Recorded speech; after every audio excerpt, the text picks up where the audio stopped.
There's a name that almost never appears in the books your kids bring home from school. It's not on the commemorative stamps. It's not the name that gets spoken at ribbon-cutting ceremonies or carved into the monuments that tourists photograph. And yet, if you actually read the history, the engineers' reports, the letters, the accounts of the people who were there, you'll find one engineer who made the whole thing possible. The man who walked into the greatest construction disaster in the world, stopped everything, rebuilt it from the ground up, made every decision that mattered, and then quietly walked away before it was finished. His name was John Frank Stevens, and the story of what this man did and what history did to him in return is one of the most fascinating chapters in all of American engineering. Let me break this down for you because this story genuinely deserves to be told. Most Americans, if they know anything about the Panama Canal, know three names: Theodore Roosevelt, who championed it, Colonel George Goethals, who's called the man who built it, and Colonel William Gorgas, the doctor who defeated yellow fever in the Canal Zone. Those three names appear in textbooks, documentaries, and commemorative histories. Roosevelt even made a famous trip to Panama, the first sitting president to leave the United States while in office, and got himself photographed operating a massive steam shovel. It's one of the most iconic images of the era. The story of the Panama Canal, as it's usually told, is a story about presidential willpower and military discipline. But here's what that version of the story leaves out. The canal almost didn't happen, and the reason it happened at all was a cigar-chomping railroad engineer from rural Maine who had never graduated in an engineering program in his life, who walked into the biggest mess in the history of American infrastructure and turned it into something the world had never seen before. So let me take you back to the beginning, not the American beginning, but the real beginning. The idea of cutting a canal through the narrow land bridge of Central America goes back centuries. By the late 1800s, a French company was going to make it happen. The man leading the effort was Ferdinand de Lesseps, the diplomat and entrepreneur who had pulled off one of the great engineering triumphs of the 19th century, the Suez Canal. If anyone seemed destined to do this, it was him. He was celebrated across Europe. The project attracted enormous investment and genuine talent. Construction began in 1881, and for a while, the world watched with admiration. And then, Panama killed it. The problem was that Panama was nothing like Egypt. Suez had been flat, arid, manageable. Panama was a living nightmare. Dense jungle, constant rain, the Chagres River flooding without warning, and above all, disease. Yellow fever and malaria tore through the workforce. Historians estimate that somewhere in the range of 22,000 workers died during the French construction efforts, a figure so staggering that it's hard to fully absorb. One Canadian doctor estimated that during the worst seasons in the early 1880s, somewhere between 30 and 40 workers were dying every single day. 3/4 of the French engineers who came to Panama are estimated to have died within months of arriving. The company went bankrupt in 1889. De Lesseps, once the toast of Europe, died in disgrace 5 years later. The jungle had won. What the French left behind was a partially excavated ditch, a reputation for catastrophe, and a warning to anyone else who dared try. It took roughly 15 years before anyone was willing to touch it again. In 1904, the United States took over. Theodore Roosevelt was not a man who shrank from enormous challenges, and the Panama Canal was exactly the kind of audacious national project he loved. He assigned it to the Isthmian Canal Commission and told them to get it done. What followed was almost as bad as what the French had left. The first chief engineer, a man named John Finley Wallace, arrived and quickly realized the scale of what he was facing. Disease was still rampant. Morale was non-existent. Within a year, Wallace was quietly making arrangements for his own return, including, in one of the more darkly comic footnotes of the era, importing a metal coffin for himself, just in case. By June of 1905, Yellow fever had infected and panicked the workforce. 3/4 of the American contingent had fled the isthmus, and Wallace followed them home. Roosevelt was furious. The project seemed to be collapsing. Public confidence was evaporating, and the United States looked like it might fail just as spectacularly as the French had. That is the moment John Frank Stevens entered the story. Here is what you need to know about Stevens before we go any further. He was born in West Gardner, Maine. Rural, working class, no silver spoon anywhere in his background. He had gone to a normal school, trained to be a teacher, and then made a decision in his early 20s that would define the rest of his life. He went west. He taught himself engineering by doing it. He started as a rodman on a survey crew, worked his way through the Minneapolis City Engineer's office, and slowly built one of the most remarkable careers in American civil engineering, entirely through talent, grit, and an almost preternatural ability to solve problems that other people couldn't. He built railroads across terrain that experts said was impassable. In December of 1889, he walked Marias Pass in Montana in 40 below weather, guided by a Flathead Indian who knew the land, and confirmed a route for James J. Hill's Great Northern Railway that changed the entire calculus of Western rail expansion.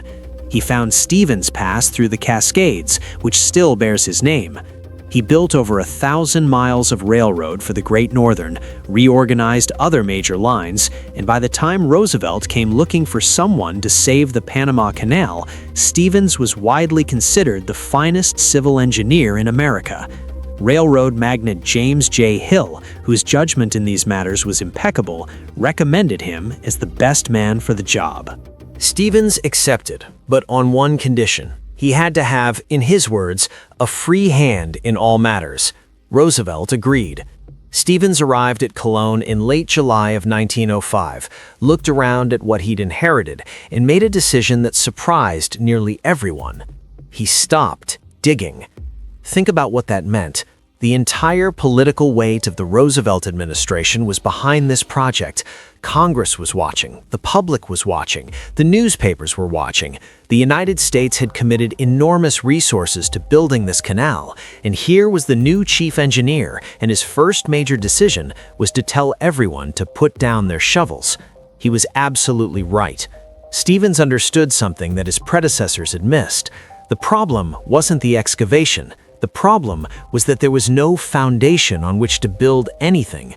There was no functioning infrastructure, no reliable transportation system, no adequate housing, no food supply, and disease was still killing and scattering workers faster than they could be replaced. In Stevens' own words, reflecting his railroad background, he was famous for saying that the digging was the least thing of all. Before you can move earth, you have to be able to move people, equipment, and supplies. Before you can build a canal, you have to build a civilization capable of building a canal. So that's what he did.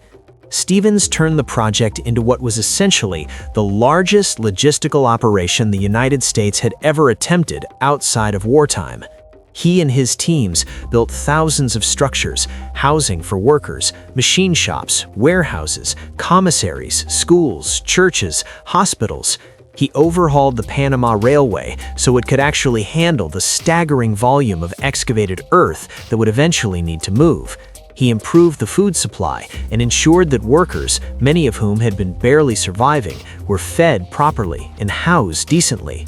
He bunked near the workers himself, leaving the palatial official residence for the chief engineer empty because he wanted to be close to the work and the men doing it. He was known as Big Smoke. The cigar was rarely out of his mouth, and he had a directness about him that workers respected and politicians found uncomfortable. But perhaps the single most important thing Stevens did in those early months was something that took political courage as much as technical courage. He backed Dr. William Gorgas.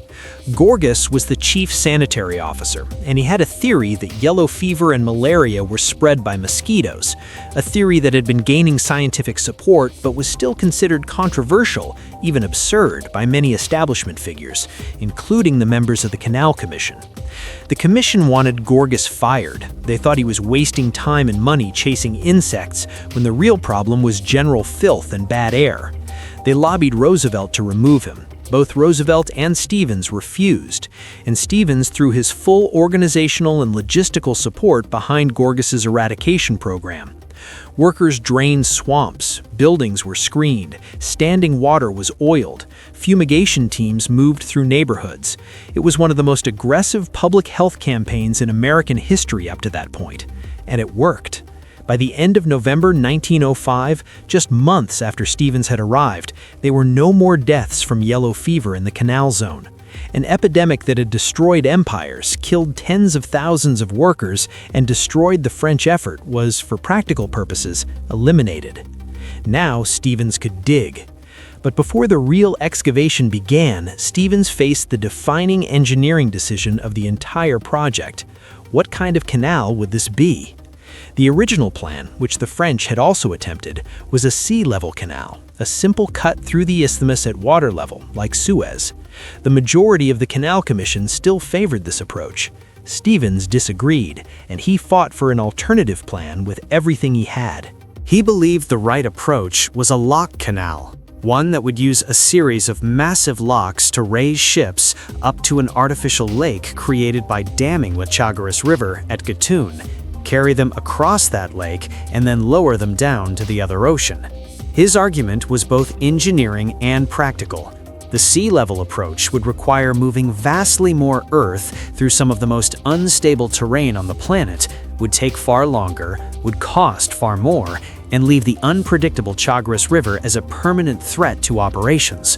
The lock system, properly designed, solved all of those problems at once. Stevens lobbied Congress directly. He made his case to engineers, to commissioners, to politicians. He was not diplomatic or polished, he was a railroad man, plain-spoken and direct, and diplomacy was not his strongest suit. But his argument was technically airtight, and in June of 1906, Congress approved the lock canal design. That decision is, in the judgment of most engineering historians, one of the most consequential calls in the history of American infrastructure. The canal that eventually opened, the one ships still use today, was built on the exact design framework that John Frank Stevens championed and fought for. And then, in the spring of 1907, he resigned. He was 53 years old. The project was not yet close to finished, and his resignation letter gave only vague personal reasons. Theodore Roosevelt was angry, genuinely, personally furious. The reasons have never been fully established. Historians have offered various theories over the years, that he was frustrated by bureaucracy and political interference, that he had always intended to leave once the hard foundational problems were solved, that he may have grown uncomfortable with aspects of the project's direction. Whatever the truth, Stevens would never fully explain himself, and he took his reasons with him when he died in 1943, at 90 years of age. What happened next is where history gets complicated in a particular way. The man who replaced Stevens was Colonel George Washington Goethals, a U.S. Army officer who ran the project until the canal opened in August of 1914. Goethals was, by most accounts, an excellent administrator and an effective leader. He completed the project. He was celebrated. He was called, and I want you to hear these exact words, the genius of the Panama Canal. He received honors, medals, and the kind of lasting historical recognition that school books are made of. And here's what makes this story something you need to sit with for a moment. Goethals himself didn't believe he deserved it. In a letter to his son, Goethals wrote about his predecessor with a candor that should embarrass the history books. He wrote that Stevens had perfected such an organization that there was, in Goethals' own words, nothing left for us to do but just have the organization continue in the good work it was done and is doing. And then he wrote something that deserves to be quoted directly. Mr. Stevens has done an amount of work for which he will never get any credit, or, if he gets any, will not get enough. The man who got all the credit said the credit belonged to someone else. And here's the thing, the people who were actually there in Panama already knew it. When Stevens left in April of 1907, the send-off he received was unlike anything the Canal Zone had ever seen. In all the years of American work on the canal, through all the visits of presidents and senators and foreign dignitaries, nothing had equaled what the workers gave John Frank Stevens on the night he departed. One historian describing the scene wrote that it was as if the people were honoring a man who had already built the Panama Canal. Because they knew, the ones who had been there, who had lived in the housing he built, who had eaten the food his commissaries provided, who had stopped getting sick because he backed Gorgas, who had done the work on the railroad system he rebuilt, they knew who had made it all possible. They turned out en masse to say goodbye to a man the history books would largely forget. Stevens went on. He continued to work. During World War I, President Woodrow Wilson asked him to lead a commission of American railway experts to Russia to help stabilize the Trans-Siberian Railway. He did it.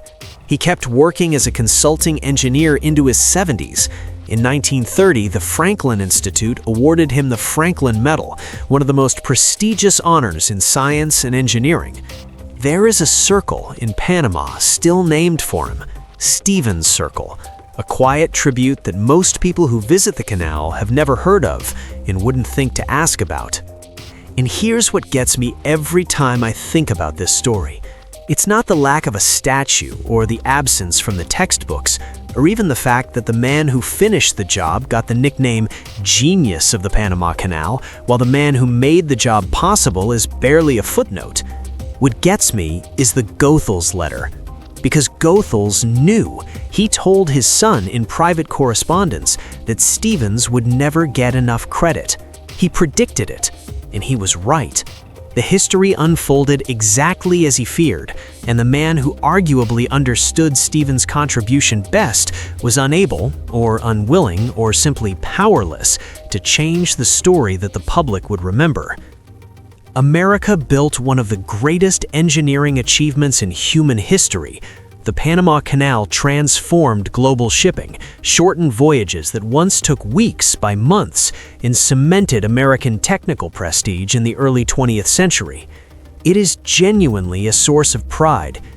But the full story of how it was built includes a man from rural Maine who stopped the digging when everyone wanted to dig, who backed the doctor everyone wanted to fire, who won the engineering argument that shaped the entire design, and who walked off the stage before the curtain call. John Frank Stevens made the Panama Canal buildable. Goethals built it. History remembered one of them. That's not a reason to feel cynical about American history. It's actually a reason to dig deeper into it, because when you dig deeper, past the famous photographs and the commemorative stamps and the textbook summaries, you find a much richer, more complicated, more honest story. You find people like John Frank Stevens, who didn't need the credit to do the work, who did extraordinary things for their country without anyone promising to remember them. And I think that says something real about what American achievement actually looks like underneath all the mythology. I want to ask you something in the comments. If you had to name one American achievement that you think doesn't get enough recognition, not the famous ones, the forgotten ones, what would it be? Because if this channel is about anything, it's about finding those stories. If this video opened up something new for you today, share it, pass it on. There are people in your life who have never heard of John Frank Stevens, who think the Panama Canal story begins and ends with Theodore Roosevelt and a hard hat on a steam shovel. Show them otherwise. And if you want more American history that never made it into your textbooks, subscribe and hit the bell. We've got a lot more ground to cover. I'll see you in the next one.